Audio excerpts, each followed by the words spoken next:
Alright guys, this one's going to be doing a review today, this one's going to be doing a review for the Walking Dead universe, and in today's video we're going to be doing another video. For today we're going to be going over your guys' Q&A questions. We're going to do a Walking Dead Q&A video leading up to episode 3 of The Walking Dead, Daryl, Dixon, and after, of course, episode 2. So, I want to go over your guys' thoughts. I've had a lot of thoughts from you guys. We did a lot of discussion videos. We did a big one yesterday. We also did the review on Sunday, and we did the predictions video for episode 3. So, you can check all those out on the channel. This one, I want to get started with something very interesting, and something that I think is probably going to ruffle some feathers, and stuff that I'm kind of curious to know your guys' perspective on. Now, quick short story, I was rewatching the episode last night with a few buddies of mine. I was getting their first reaction to the episode, and they both were saying how incredibly boring the episode was, and they've been around with The Walking Dead just about as long as I have, so, I mean, you know, it goes to show you.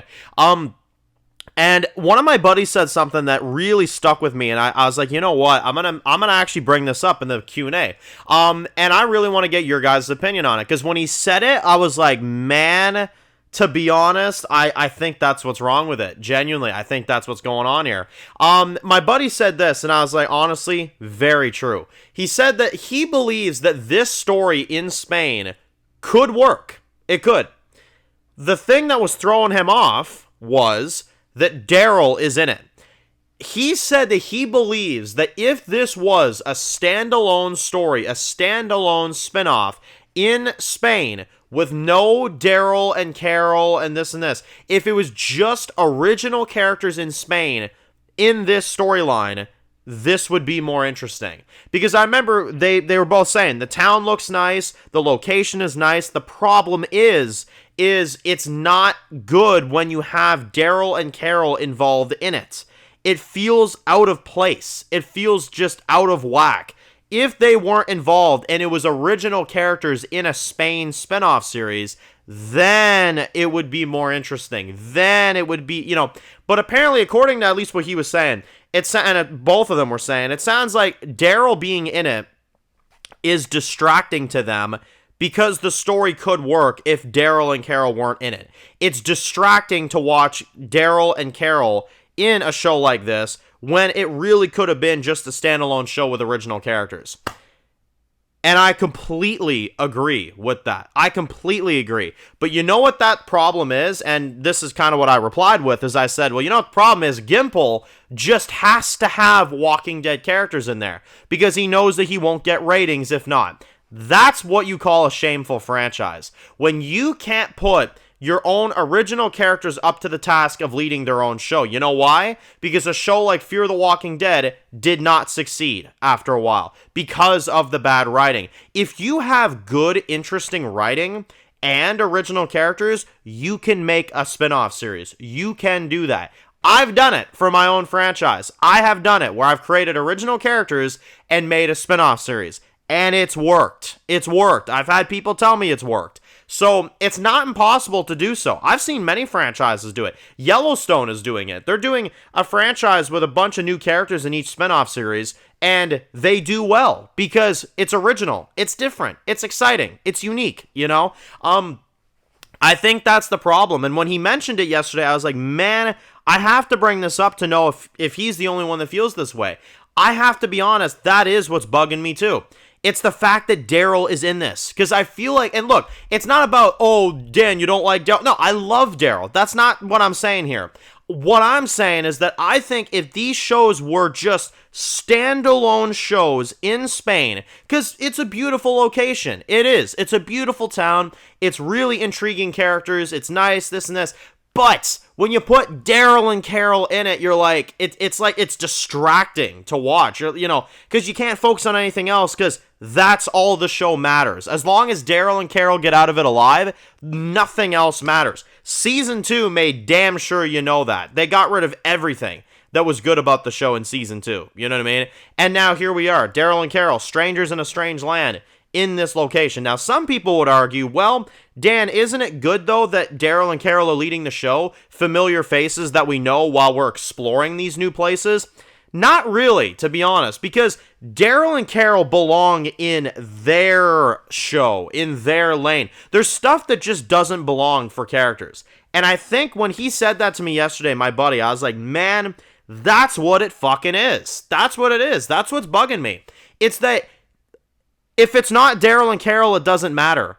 But if they weren't in this and this was its own spinoff, I think I would be into it. Genuinely. I think I would. I'd be like, man, we're seeing Spain original characters going through hell overseas. Man, you know? But that's not what we're getting. You know what I'm saying? And it's only Daryl and Carol that matters. And that's what's annoying, is that you know in the end, they'll get out of it on top, but probably nobody else will. That is exactly what's been bothering me with this season, is because with season 1 and 2, I was kind of sitting there and I was like, nah, okay, like, you know, you got Isabel, you got Codron, you this and that. Like, these characters are going to matter in the end, right?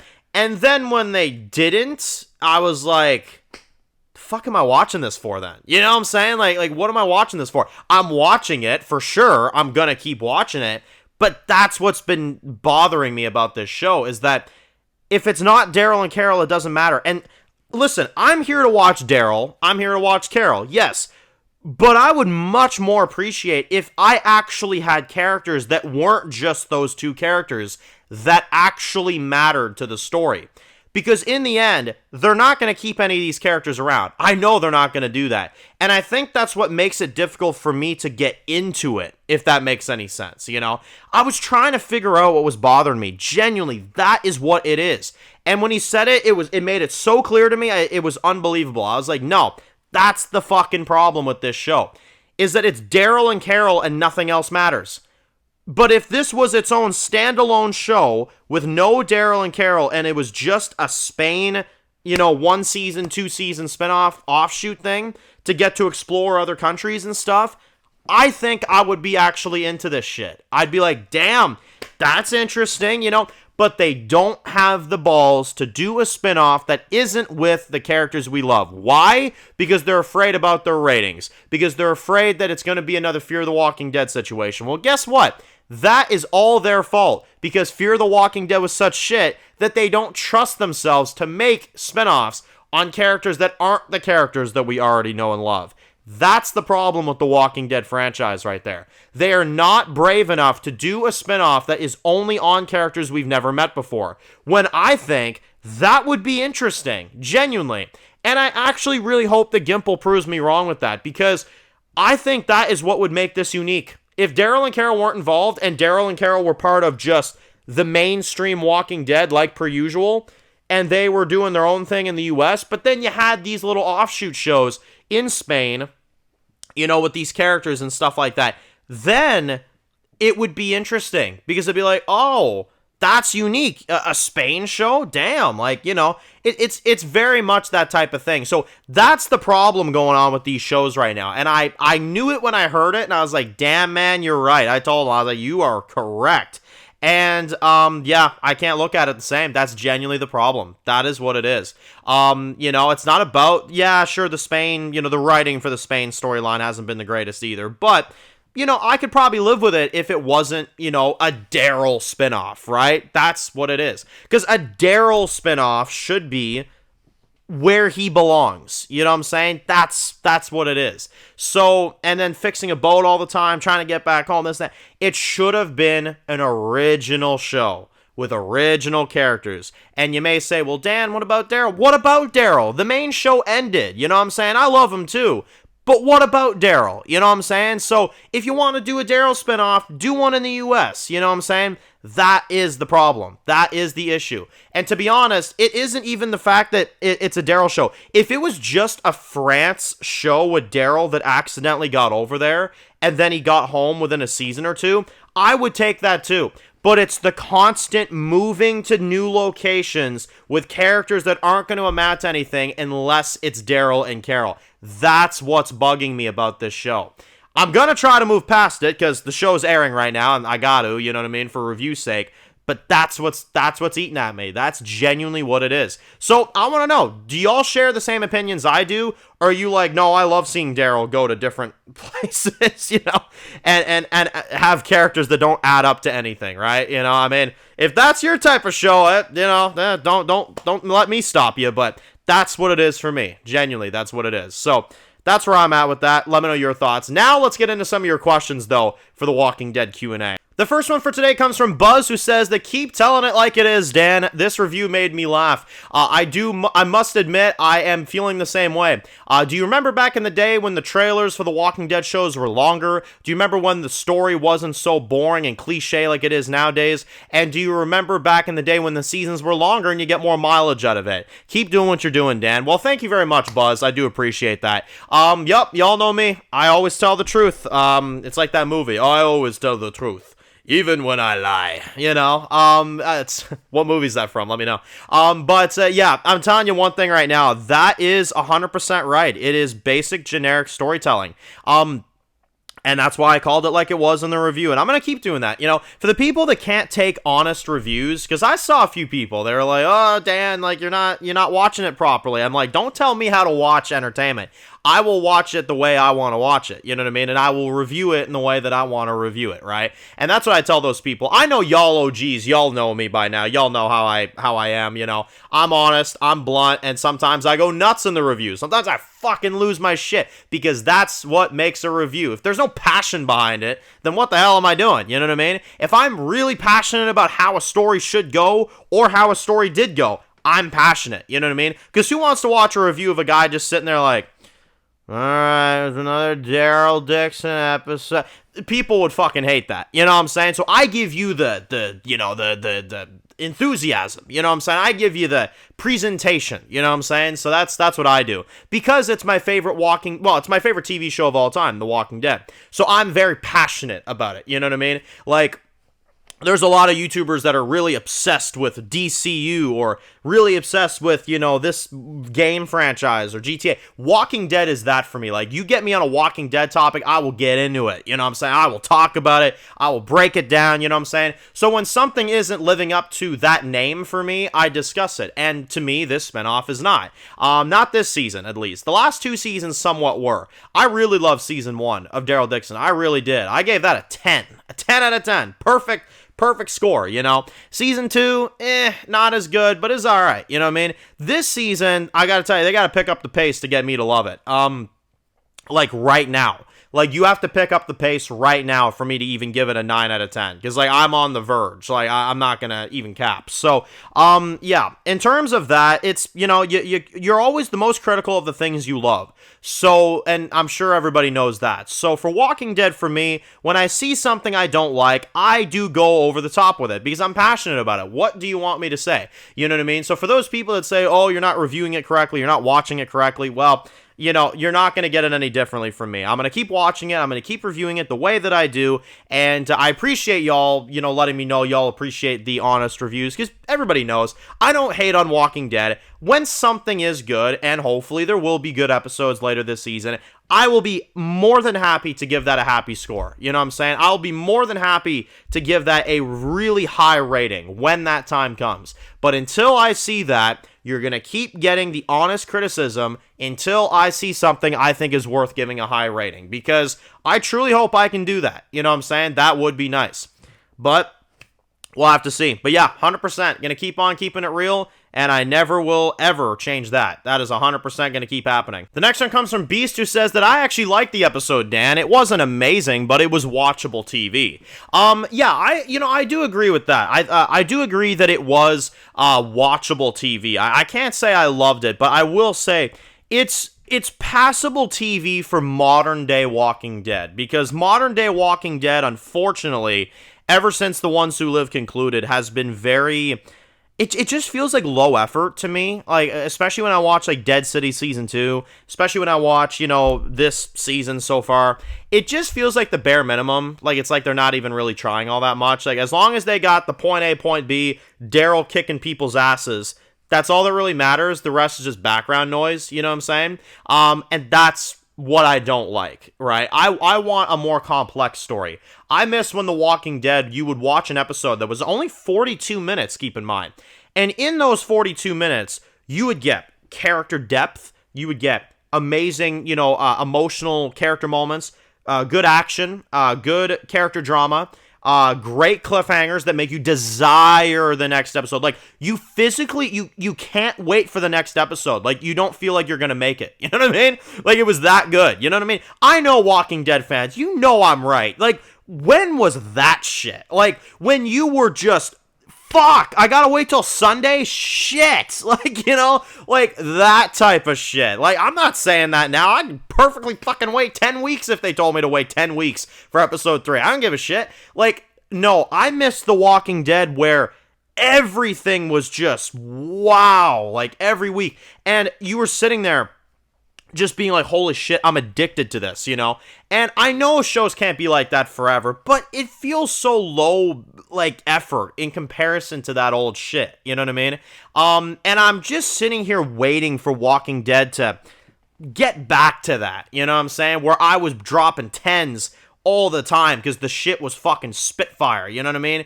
That's what I really miss about The Walking Dead. You know, that's why I'm still here today, because I respect what it was. I really respect what it was. And I respect the characters that are still in it. So I still watch it. You know what I mean? You know, a lot of people always ask, Dan, why you still watch it? Well, because I respect what it was. And I respect what the characters still are. You know what I mean? I still respect them, and the acting's good. So, you know, I still watch it. But I do miss when it was actually damn near impossible to wait for the next episode. You know what I mean? Like, you were like, damn it, I gotta wait till fucking Sunday? Shit, you know? That's the shit I miss. The next one comes from Grizzly, who says that, Dan, honestly, I didn't really like it much either. To be honest, your 6.5 sounded kind of generous to me, but I definitely can understand where you're coming from. And yeah, I honestly don't care about these new characters. I don't care if they die, which they probably will, and that sort of thing. Now, yeah, I mean, honestly, Grizzly, that's where I'm at as well. I mean, I gave it a 6.5 because, look, I'm going to still say it. I like some of the action with Daryl. You know, the action's well done. Choreography's good. They never fail on that. You know what I mean? The town is beautiful. It is. The visuals of it are beautiful. Whether you love or hate the story, the town is gorgeous, honestly. It looks like Mafia the Old Country, honestly. If anybody played that game, Mafia the Old Country, I reviewed it on the channel about a month ago. Gorgeous game, right? And that's actually what this looked like. You know, Daryl the Old Country. Yeah, you know? But it's the story I'm having a hard time connecting with. Yeah, I agree. The characters, you know what's funny? The acting seems pretty damn good from them. Like, you know, Fed and Paz is her name, I believe, the cowgirl. The acting is on point, you know what I mean? Which it always usually is in The Walking Dead. So that stuff's working for me too. It's the story I'm having a hard time getting a grip on, you know? Just because I find for a new villain, the next King of Spain is not an intriguing character to me. Like, he doesn't have any of that charisma that old Walking Dead villains had, you know? Where when Negan first showed up, or when the governor first showed up, or when Alpha first showed up, or when Madame Genet even showed up, and she's a recent thing, you fucking felt their presence. You did. This guy, he's sitting in the background eating with them, which, yeah, real smart. Eating with the guy that's fucking taking your shit. Yeah, sure, you're gonna eat with him. Yeah, sure. Like, as if they wouldn't try to poison you, or at least you have that thought in the back of your head that they could try to poison them, you know what I mean? You don't know for damn sure. I mean, a guy freaked out in the crowd looking for his daughter, for crying out loud. It's not an understanding story for me yet. I'm not getting behind it. And I know some people say, well, Dan, you gotta let it blossom. And yes, I'm still gonna let it blossom, and if I like where it goes, then I will give it credit. But as an initiation of the storyline, as a first impression, it's lazy writing. It's not anything that special to me, and it's genuinely just bare minimum. It's not bad, but it's not amazing. It's just there, you know what I'm saying? And just there for Walking Dead, I have higher standards than that. You know, what do? Lower my standards, y'all may say? Well, why should I? This is coming from a legendary TV show that was beating the NFL football at a time. You know what I'm saying? Why the hell should I lower my expectations when they've already given me a level of expectations to have? You know what I'm saying? That's my simple answer to that. So, I don't know. And we'll cap it off with Region, who says that, Dan, I actually really enjoyed this episode more than the premiere. Yeah, I agree. By a sliver, episode 2 is better, just because at least we're getting into the, you know, the main story now. Episode 1 felt like a filler to me, so I didn't really have much for that. I think you could have summed up that episode in the first 10-15 minutes and then get into the episode 2 material for your premiere. Genuinely, because we didn't need Julian. We didn't need to get into all that stuff. It wasn't a necessary thing, and it was a waste of time. Genuinely, it really was. I would have just gotten right into it. Honestly, near the end of season 2, I would have already had them get on this boat, set up season 3, them going to Spain or whatever you want to do. We did not need episode 1. We didn't. And you may say, well, wait a minute. We explored the UK though. Barely. I mean, to be honest, I don't know why they went out of their way to dress up the Spain set to look like the UK if they were barely going to use it and just sit inside most of the time. Like, honestly, don't even bother. Like, don't even go through the trouble. Just have them go to Spain at this point. That's all I would do. Well, what I would do is have them take their asses home, but of course, that's a whole other ballpark right there. If you have to do it, I would have just said, okay, make them go to Spain then, you know what I mean? I mean, the show's already very low on realism anyway. I would just, I'd just do it, you know what I mean? Just have it happen, because at this point, it just felt like a massive detour for no reason. It's almost like they wanted to show UK, but they didn't know how to do it necessarily, so they kind of just did it. But anyway, I'm hoping I like episode 3 better. We'll do a few more discussion videos this week leading up to the episode. I do have a few topics to get into. I also have some more Dexter content to get to as well, so I'm going to get into that here coming up soon. For those of my Dexter subscribers as well, stay tuned. But yeah, that's the scoop there. So, if you're new to the channel, guys, and you enjoy videos like this, make sure to click subscribe. Not to miss any of the videos. Make sure to follow me on Dan's Reviews Official on Instagram, guys. And of course, I'll see you guys really soon for more videos very soon. Enjoy the rest of the day, guys, and peace out.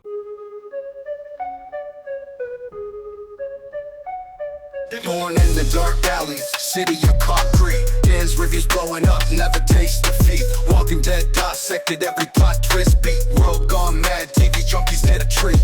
Typing up scripts, marathon through the night. His opinions hit harder than a street fight scene. Every episode, brain sharper than a knife. He's the beacon of critique, shedding TV light.